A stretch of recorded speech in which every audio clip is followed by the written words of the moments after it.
Pak Sekaligus ya. Baik, Pak Sekaligus, posisi klien Anda sebenarnya di mana, Pak? Sudah kabur kemana Pak Joko nih? Jadi begini ya, Kak, saya mesti koreksi dulu. Dia memang terdakwa, kemudian bebas murni di Pengadilan Negeri Jakarta Selatan, kemudian Kejaksaan Agung kasasi, dan selaku terdakwa dalam posisi dia selaku terdakwa.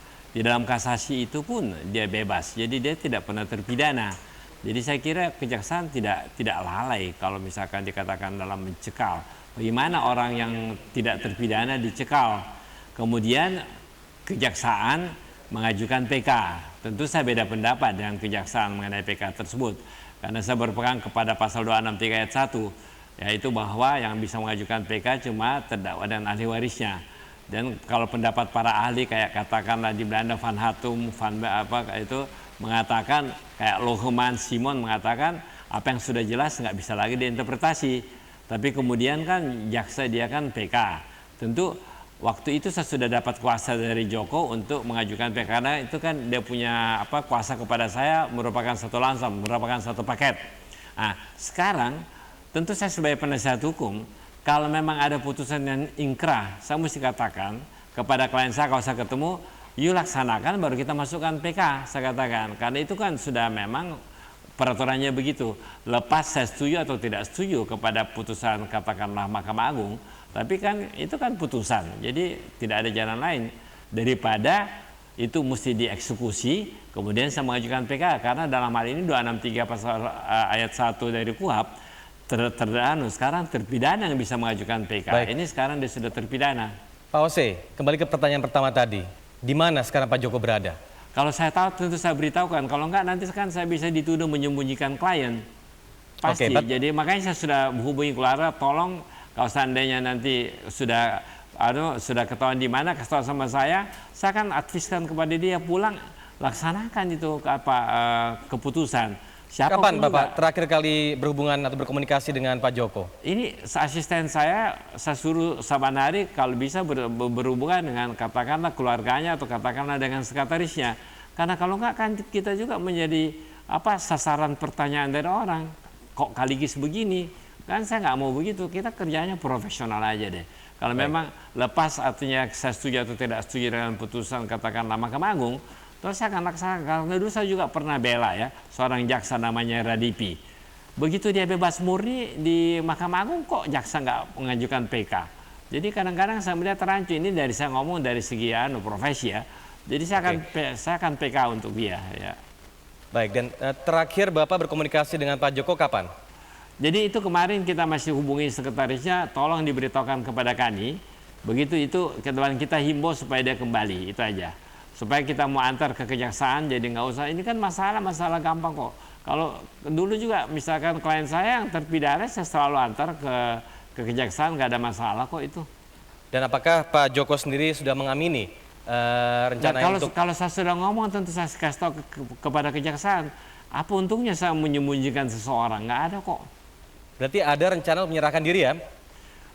Kalau saya ketemu sama dia atau bisa ngomong, saya bilang Joko secepatnya supaya ini kita nggak jadi sasaran pertanyaan dari pihak-pihak penegak hukum.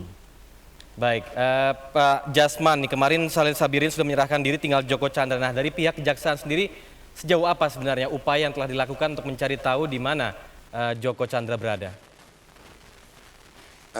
Begini, seperti yang sudah saya sampaikan beberapa hari kemarin terhadap semua media, bahwa sejak kita menerima putusan PK hari Jumat yang lalu jam 7 malam, upaya yang kita lakukan sudah langsung melakukan pencekalan dan menerbitkan surat pencekalan ke imigrasi.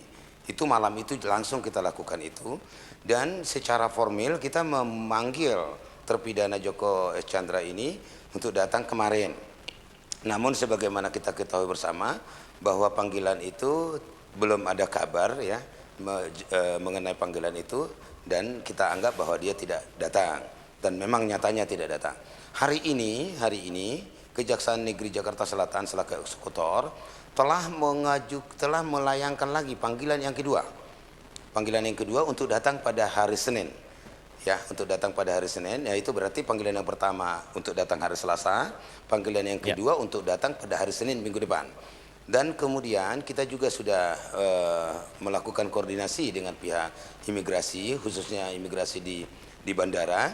Kita sudah memperoleh informasi bahwa nama tersebut tidak ada melakukan kegiatan bepergian ke luar negeri sejak Januari sampai dengan tanggal kemarin, tanggal 16 Juni 2009. Ya, Pak Jasman dan juga Pak Oce Kaligis, saya potong dulu. Tentunya wawancara ini akan terus berlanjut di Metro hari ini. Untuk itu pemirsa, tetaplah bersama kami di Metro TV untuk kembali menyaksikan perbincangan kasus ini. Dan kini kita lanjutkan wawancara bersama pengacara Joko Sugiarto Tjandra, Bapak Oce Kaligis, dan juga Kapus Penkum Kejagung, Bapak Jasman Panjaitan. Ya, Pak Jasman, Anda mengatakan bahwa Anda telah melakukan koordinasi dengan pihak imigrasi. Kapan koordinasi ini dilakukan? Apakah pada saat PK itu dikeluarkan? Kita melakukan koordinasi itu untuk melakukan pencekalan langsung pada malam hari itu. Sejak putusan, petikan putusan itu kita peroleh pada hari Jumat. Karena kita menerima itu pada hari Jumat itu jam 7 malam. Dan malam itu juga kita langsung berkoordinasi dengan imigrasi untuk melakukan pencekalan. Dan juga terus terang secara intelijen kita udah mulai bergerak. Langsung bergerak malam itu juga tim-tim itu sudah mulai bergerak untuk mencari informasi. Jadi pada Jumat itu begitu kita menerima. Ya. Karena apa? Karena kita mulai melakukan itu harus berdasarkan hukum. Artinya ada putusan. Di mana bahwa setelah permohonan kasasi jaksa ditolak oleh Mahkamah Agung, maka kita tidak mempunyai kewenangan untuk melakukan untuk mengikuti atau memata-matai dia gitu ya. Jadi kita dasar hukumnya hanya PK itu gitu, petikan itu. Baik, Pak Oce Kaligis, sebelumnya Anda pernah mengatakan bahwa Pak Joko kini berada di luar negeri, benar Pak? Saya mendengar info demikian, tapi saya kan mesti konfirmasi ulang. Karena begini, saya nggak ada kepentingan, makin cepat selesai bagi saya makin bagus, supaya kan saya bisa melakukan upaya mengajukan PK atas nama Joko, ya. Itu aja. Jadi kalau misalkan saya dapat di hari ini, tentu nasihat saya pertama, supaya menyerahkan diri, kita laksanakan eksekusi itu kan hukum. Jadi Kaligis, sebentar, tapi pada handphone Anda bukankah tertulis di mana lokasi Pak Joko berada? Dalam arti bisa sambungan dari luar negeri misalnya atau dalam negeri? Nggak, kita telepon kantornya. Oh, berarti Bapak tidak berbicara langsung berarti ya? Nggak bicara langsung, kita telepon orang-orang kantornya, tolong kalau seandainya udah ketemu itu Joko kasih tahu sama kita, karena kewajiban saya untuk memberitahukan kepada kejaksaan supaya eksekusi itu bisa jalan dengan semestinya. Baik, dan pemirsa kami memiliki dokumentasi pernyataan Bapak Oce Kaligis bahwa Joko Tjandra sudah berada di luar negeri dan berikut liputannya. Saya udah bilang sama si Joko Tjandra, kalau balik laksanakan, tapi kita pergunakan hak kita 263 ayat 1 untuk melakukan satu PK. Dia tanda tangani PK tersebut. Ya memang waktu sebelum putusan dia sudah nggak di Indonesia, tapi saya udah bilang sama keluarga pulang. Kita upaya hukum, karena apapun setuju atau tidak setuju, kita mesti mengikuti itu, saya katakan. Ya, Pak Oce Kaligis, Anda melihat sendiri kan apa yang Anda katakan sebelumnya bahwa Anda meminta Pak Joko Tjandra untuk pulang dari luar negeri. Bagaimana Pak? Memang saya katakan kepada kantornya, kalau seandainya sudah ketemu, tolong kembali. Karena kan sebelumnya dia sudah tanda tangani untuk kita, memang administrasi kantor saya, kalau kasih kuasa satu paket sampai dengan PK. Jadi kita sisa isi. Tapi supaya itu untuk melancarkan, karena sampai sekarang kan yang kita tahu cuma petikan. Saya juga sudah minta secara resmi putusan supaya saya mempersiapkan. Tapi bagaimana saya mau mengajukan PK kalau yang bersangkutan artinya sekarang saya nggak ketemui. Itu kan juga kesulitan bagi saya. Tapi begini aja, saya ini kerja profesional aja. Tiap putusan yang ingkrah kayak dalam kasus Joko Tjandra itu mesti dilaksanakan. Saya tidak akan menghalang-halangi dalam hal itu. Karena kita kerjanya demikian, mesti demikian. Itulah hanya risikonya kan. Tapi undang-undang mengatakan demikian. Saya setuju atau tidak setuju, saya mesti laksanakan dulu. Oke, Anda sudah meminta pulang, reaksi Joko seperti apa? Bagaimana saya mau bilang? Saya cuma bilang sama orang kantornya. Kalau seandainya ketemu bilang pulang, itu aja yang saya katakan. Apakah dia menjanjikan pulang? Nanti nggak kerja. Kenapa? Apakah dia menjanjikan untuk kooperatif untuk pulang? Kalau dia menjanjikan berarti kan saya sudah bicara sama dia. Saya belum pernah bicara kok. Baik, sekali lagi berarti Anda bicara dengan stafnya berarti ya, yang ya, berada betul, di sini, ya. bukan di luar negeri ya? Dari tadi saya sudah katakan, saya bicara dengan stafnya. Baik. Ya, Pak Jasman, perburuan Bapak Joko Tjandra ini sudah sejauh apa sekarang?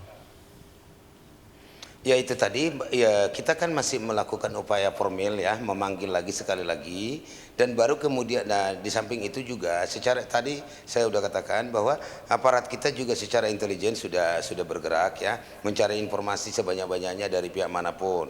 Dan kita juga tadi juga ke Kejari Jakarta Selatan sudah melayangkan surat ke Kejati dan selanjutnya ke Kejagung, intinya supaya ini dimohonkan bantuan dari Mabes Polri untuk menghadirkan ini gitu ya. Kita udah lakukan itu. Baik. Namun secara formal tetap juga kita panggil untuk yang kedua kali. Oke Pak Jasman, dan kini pemirsa telah bergabung yaitu Ketua Komisi Hukum DPR Bapak Trimedia Panjaitan. Selamat malam Pak Trimedia. Selamat malam, Baik Mas. Pak Trimedia tadi sudah mengikuti ya perjalanan dari perbincangan ini, lalu Bapak melihatnya bagaimana? Bagaimana Komisi 3 melihat putusan MA untuk mengabulkan permohonan PK ini?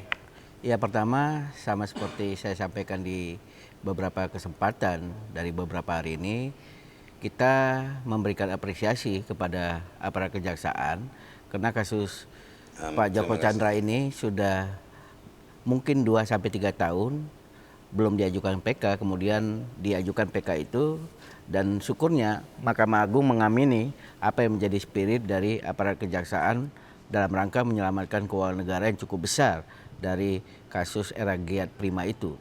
Yang kedua yang agak kita sayangkan adalah bahwa setelah putusan itu dibacakan, kalau saya tidak salah mengikutinya, bahwa Kepala Humas dan Hukum Mahkamah Agung menyampaikan ke pers dalam sebuah wawancara yang khusus bahwa putusannya PK dari pihak kejaksaan dikabulkan, bahkan ada hukuman 2 tahun kepada Pak Joko Chandra dan pada Pak Sari Sabirin. Pada saat itulah menurut saya tidak seperti apa yang disampaikan oleh Pak Jasman tadi, setelah salinan putusan itu sampai, baru aparat kejaksaan bertindak. Begitu itu disampaikan oleh aparat resmi dari Mahkamah Agung, menurut saya sudah bekerja aparat dari kejaksaan ini. Dan jalur-jalur informal kan bisa dilakukan oleh pimpinan kejaksaan dengan pimpinan Mahkamah Agung untuk mengkonfirmasi bahwa putusan itu konform. Bahwa formalnya seperti apa yang disampaikan oleh Pak Jasman, salinan putusan itu berada di Kejaksaan Agung, di kejaksaan, iya kita ini kan. Disitulah ya. Dengan imigrasi, dengan MA juga. Dengan MA juga. Disitulah langkah yang harusnya segera dilakukan oleh aparat kejaksaan. Nah, sekarang kejadiannya sudah seperti ini, Pak Joko sulit dicari dan seperti kesannya kabur seperti itu. Lalu apa yang harus dilakukan oleh kejaksaan gini? Ya tentu menggerakkan semua sarana dan prasarana serta kekuatan serta jaringan yang ada di kejaksaan. Kedua, saya pikir bukan semata-mata soal harus melaksanakan eksekusi itu kemudian Pak Joko Chandra ini masuk ke tahanan, tapi sejauh mana dari tadi juga saya belum mendengar dari Pak Jasman upaya dari Kejaksaan Agung uang yang 500 miliar kemarin itu lebih itu segera diamankan juga. Jadi ada 2 kegiatan yang harus dilakukan oleh kejaksaan. Pertama, secepatnya menemukan Pak Joko Chandra ini. Kedua, mengamankan keuangan negara. Karena hari ini kita baca di beberapa media massa ada situasi yang mengindikasikan paling tidak bahwa dari pihak Bank Permata menyatakan bahwa ini sudah termasuk aset yang diserahkan Bank Bali pada saat terjadinya merger itu yang harus segera dikoordinasikan. Jangan sampai kita dalam peristiwa-peristiwa korupsi yang lain orangnya tidak bisa kita lakukan eksekusi, kita tangkap, kita dari uangnya juga tidak bisa kita selamatkan. Karena hakikat dari pemberantasan korupsi tidak bosan-bosannya kita menyampaikan bahwa adalah menyelamatkan keuangan negara. Saya pikir dalam situasi seperti sekarang ini dan untuk kepentingan juga track record dari kejaksaan dalam rangka menyelamatkan keuangan negara, duit 500 miliar lebih itu cukup besar. Jadi sebenarnya melihat kasus ini sebenarnya Pak Joko sendiri tidak perlu kabur sebenarnya dengan tuntutan yang seperti ini ya? Saya kira sih seperti itu, karena kalau kita lihat mungkin Pak Oce Kaligus juga mudah-mudahan sepakat sama saya ya. Ini kan tidak ada sanksi yang diberikan lebih kepada Pak Joko. Misalnya ada asetnya kemudian disita. Kalau uang itu kan memang ada di sebuah account ya. Dan hukumannya adalah 2 tahun. Kalau itu dijalankan dengan reputasi bisnis dari Pak Joko selama ini di Indonesia yang termasuk menurut saya salah satu konglomerat di Republik ini, saya pikir Ya, kita tunggu aja upaya dari Kejaksaan Agung. Mudah-mudahan minggu depan Pak Joko Chandra hadir kemudian melaksanakan putusan dari Baik, Pak Mahkamah Trimedia. Agung itu. Oke, saya kembali ke Pak Jasman sekarang. Mekanisme eksekusi sendiri seperti apa? Apakah deadline-nya ini hanya 1 kali pemanggilan atau begitu PK dikeluarkan 1 hari kemudian baru akan dieksekusi, apa menunggu 3 kali 24 jam terlebih dahulu? Secara hukumnya, Oke, Pak ya? baik.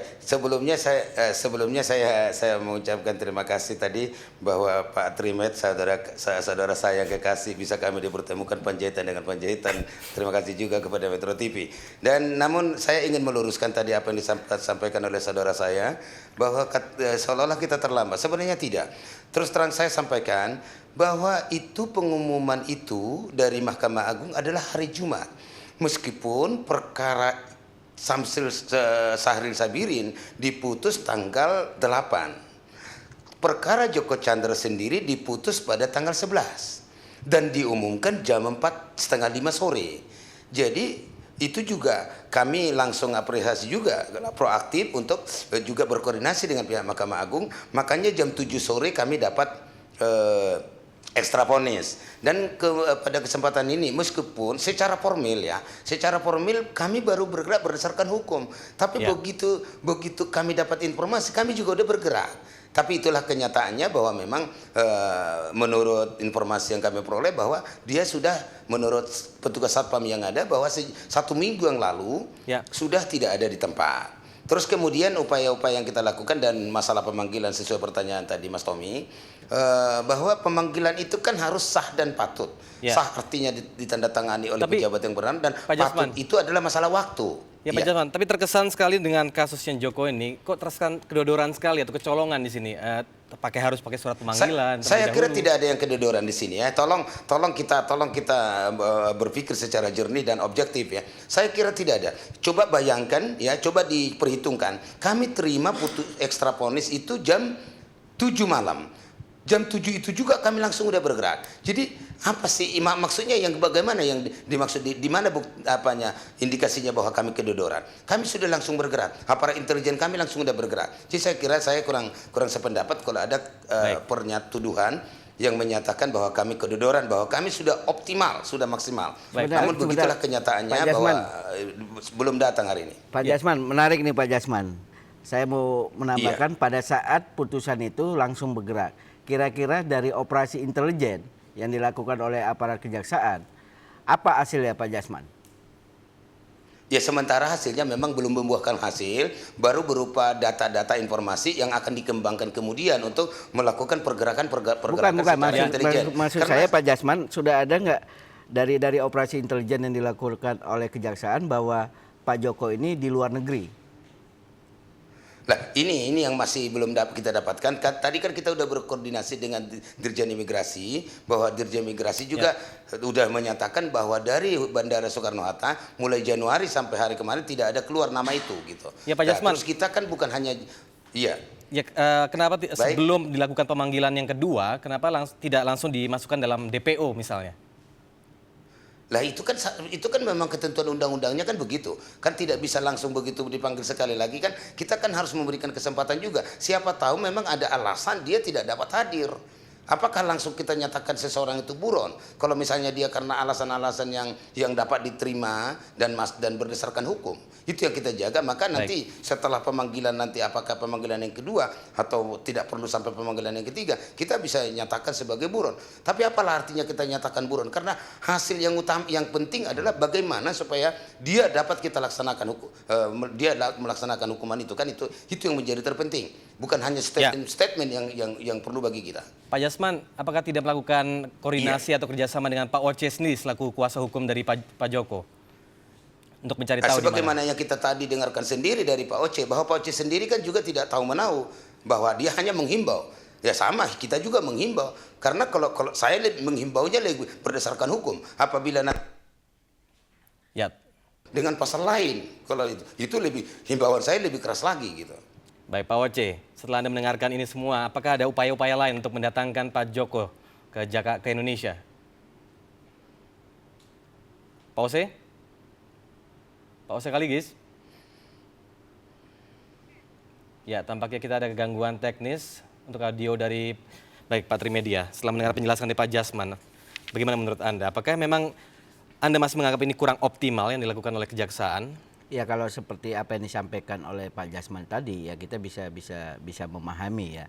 Tapi maksud kami tadi operasi intelijen itu yang dilakukan mudah-mudahan itu betul langsung bergerak kemudian ya mungkin karena ini terbuka untuk umum tidak disampaikan oleh Pak Jasman karena sebuah hasil operasi intelijen itu tentu tidak disampaikan untuk publik. Ya. Mungkin mudah-mudahan aja pihak kejaksaan sudah mulai menyisir tempat-tempat di mana Pak Joko selama ini berada dan orang-orang yang cukup dekat dengan beliau karena yang kami ketahui memang tidak secanggih dari apa yang dimiliki oleh KPK. Tapi kejaksaan ini juga mempunyai alat penyadap walaupun portable sifatnya. Dari situlah apalagi dengan fungsi intelijennya kejaksaan itu harus dilakukan. Baik, tapi terlepas dari itu juga Mas, yang harus dilakukan oleh pihak kejaksaan itu juga asetnya ya. bagaimana upaya yang dilakukan oleh kejaksaan untuk menyelamatkan keuangan negara itu. Baik, Pak Trimedia Panjaitan, terima kasih telah bergabung bersama kami dan juga terima kasih kepada Pak Ose Kaliges dan juga Pak Jasman Panjaitan dan kami mohon maaf atas gangguan teknis yang kami alami barusan.